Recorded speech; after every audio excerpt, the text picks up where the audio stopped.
There are secrets Islam has fought for centuries to keep hidden. But today, one of those secrets is being exposed by the mouth of Jesus himself. What you're about to hear is dangerous, spiritually explosive, and unlike anything you've ever watched. This testimony carries a divine urgency. It unveils a darkness so deep that most people would never believe it unless heaven revealed it. And heaven has chosen this moment right now to bring it to light. My name is Layla Abdullah, and I am from Brunei. I am sitting here today to tell you a story that destroyed my entire life and gave me everything at the same time. This is the story of how a single question from a classmate unraveled everything I thought I knew about faith, about truth, and about God. I grew up in Bandar Seri Begawan, the capital city of Brunei. Brunei is a small nation on the island of Borneo in Southeast Asia, wealthy because of oil but very strict about Islam. The Sultan rules the country, and Islam is not just a religion but the law of the land. It shapes everything: where you work, how you dress, what you can watch, who you can marry. My father was an imam named Imam Abdullah, a very respected religious leader in our district. He led prayers at the mosque, taught people about Islam, and gave advice to families. My mother was the perfect imam's wife, modest and devoted. I had no brothers or sisters. I was their only daughter, and I carried a very heavy responsibility. My father told me many times that my behavior reflected not just on me but on my entire family and on Islam itself. From when I was very young, my father taught me to be a good Muslim woman. I wore my tudung with pride. I prayed 5 times every day. I fasted during Ramadan. I studied the Quran and memorized verses. My father was very proud of me. He would tell visitors that I was his greatest blessing, a daughter who was a true example of Islamic virtue. When I turned 20, my parents arranged for me to be engaged to a man named Ismail from a very important royal family connected to the Sultan himself. This engagement was about joining 2 families together and raising my family's status. Everyone believed this was the greatest thing that could happen to me. My mother cried tears of joy. My father walked taller than ever. I was supposed to be the happiest girl in Brunei. To prepare me for life as a royal wife, my parents enrolled me in an exclusive private university. In my 3rd semester, I met a girl named Rachel. Rachel was Chinese, Malaysian, and Christian, one of the very few non-Muslim students. She was respectful and dressed modestly, but she was different. Rachel and I became partners for a group project. Over time, we started talking about deeper things. One afternoon in the university cafe, our conversation turned to religion. I was explaining how Islam was the final and perfect revelation from Allah. Rachel listened carefully.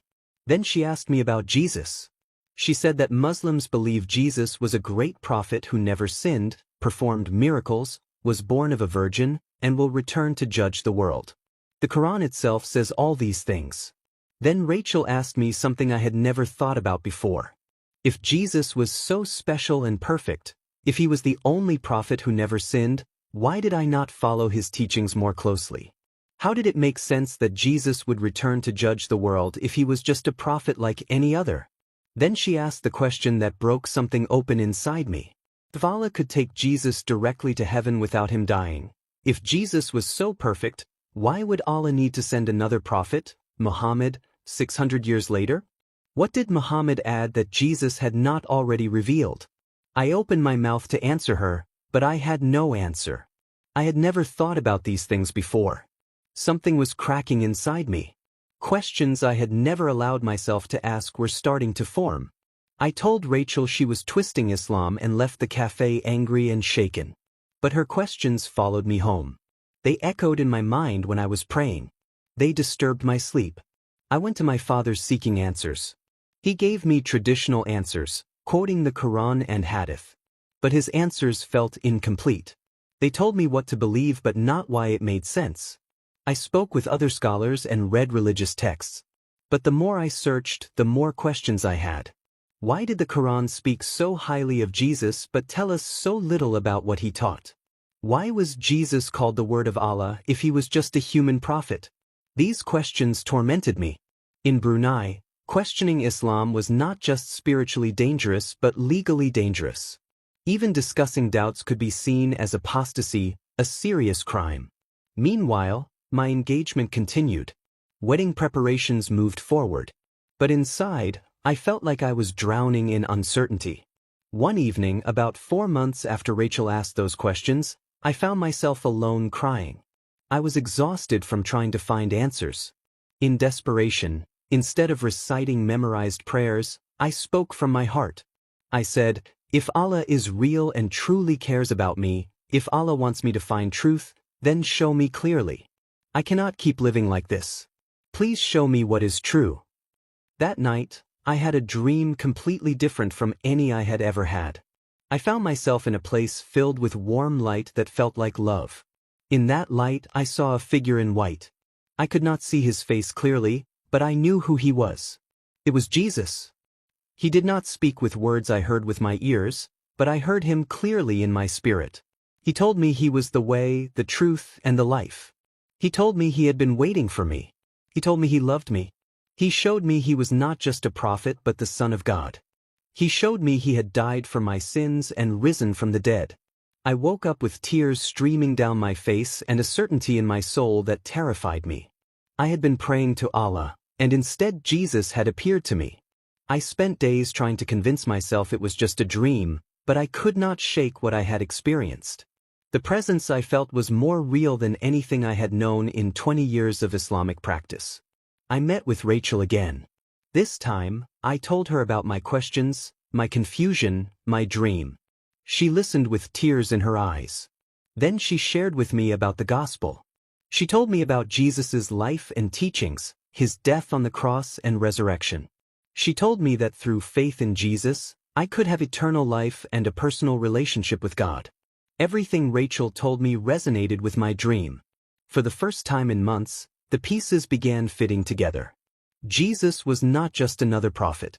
Jesus was the culmination of God's revelation. But accepting this truth meant rejecting everything I had been raised to believe. In Brunei, leaving Islam was a crime that could mean imprisonment or worse. And for someone from my family, engaged to someone from a royal family, the consequences would be catastrophic. I wrestled with this decision for weeks. Part of me wanted to ignore what I had learned and live a comfortable life. But I had encountered something real. How could I turn away from truth once I had found it? Finally, after much prayer and tears, I made my decision. I told Rachel I wanted to follow Jesus. She connected me with a small group of underground Christians in Brunei. They taught me more about Jesus. They gave me a Bible. They prayed with me. For the first time in my life, I experienced what it meant to have peace with God, not based on my performance but on what Jesus had already done for me. But I could not keep this secret forever. The wedding was approaching. Over 500 invitations had been sent. I could not marry Ismail while following Jesus. I had to tell my family. I chose to tell my mother first. I found her in the kitchen and tried to explain gently. I told her I had been searching for truth and had come to believe that Jesus is not just a prophet but the Son of God. I told her I could no longer continue as a Muslim. The color drained from my mother's face. Then she started screaming. She called for my father, crying that I had lost my mind and brought shame on our family. My father came running. I tried to explain, but he would not listen. For the first time in my life, I saw hatred in his eyes. He told me I was no longer his daughter. He said I had betrayed everything and disgraced our family name. Within hours, the news reached Ismail's family. The engagement was cancelled immediately. My family had to inform over 500 guests that there would be no wedding because the bride had committed apostasy. The shame was beyond anything I could have imagined. My father was forced to resign from the mosque. How could an imam continue leading prayers when he could not keep his own daughter in the faith? Everything he had built over decades was destroyed in days. My mother suffered a complete mental breakdown. She stopped eating and spent her days crying and praying. The guilt I felt watching her deteriorate was unbearable. My extended family disowned me completely. I received messages telling me I deserved to die, that I was a traitor. The threats became serious.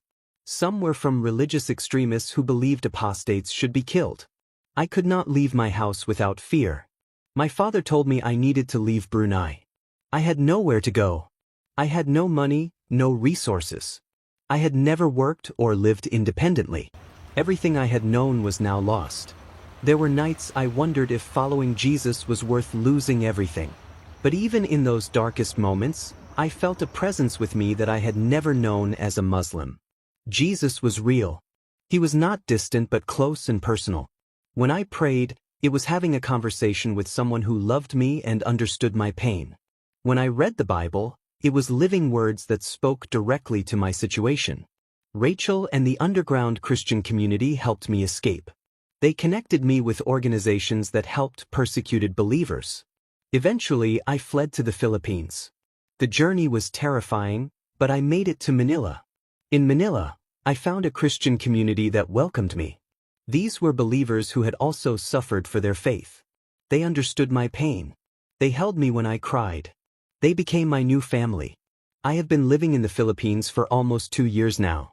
For the first time, I can practice my faith openly without fear. I have found work and made friends. I have become part of a church family.